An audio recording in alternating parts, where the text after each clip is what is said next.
যোৱাকালি ৰাতিও আমি 19 গৰাকী ব্যক্তিক পুছবেক কৰিছোঁ। খুব সম্ভৱ আজিও 9 গৰাকী ব্যক্তিক আমি পুছবেক কৰিম আৰু এইটো অসমত বৰ্তমান চলিব।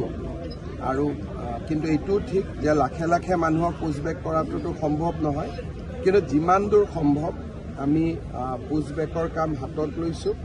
NRCত নাম থাকক বা নাথাকক, যদি আমি বুজি পাওঁ যে তেখেত বিদেশী, আমি তেওঁলোকক পুছবেক কৰিম। এইটোৱে বৰ্তমান চৰকাৰৰ নীতি। NRCত নাম থকাৰ পিছতো যদি আমি বিদেশী বুলি গম পাওঁ, কাৰণ NRCত নাম বহুতে চলে বলে কলে কৌশলেও সোমাইছে।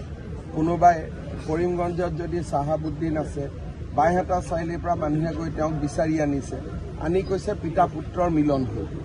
গতিকে যি ধৰণে অসমত NRC হ'ল সিয়ে গোটেই প্ৰক্ৰিয়াটোৰ ওপৰতে বহুত সন্দেহৰ সৃষ্টি কৰে।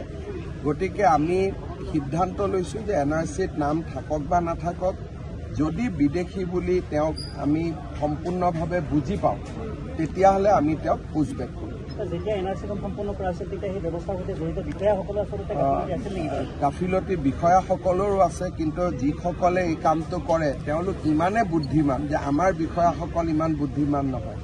নতুন দিল্লীৰ পৰা হৰ্ষ মণ্ডৰ বুলি এজন বিশেষ ব্যক্তি আহি অসমত 2টা বছৰ কেম্প কৰি লৈছিল।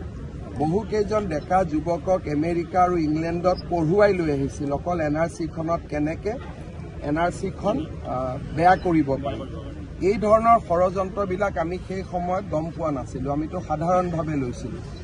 এতিয়া এই ঘটনাবোৰ মুখ্যমন্ত্ৰী হোৱাৰ পিছত মোৰ নলেজত আহিলে, তেতিয়া মই মুখ্যমন্ত্ৰীও নাছিলোঁ। গতিকে মই ব্যক্তিগতভাৱে অকল NRCখন এটা তথ্য হ'ব পাৰে, কিন্তু NRCত নাম থাকিলে যে তেওঁ ম্যাদী পট্টা পাই গ'ল, সেইটোক মই বিশ্বাস কৰিবলৈ মই সাজু নহয়।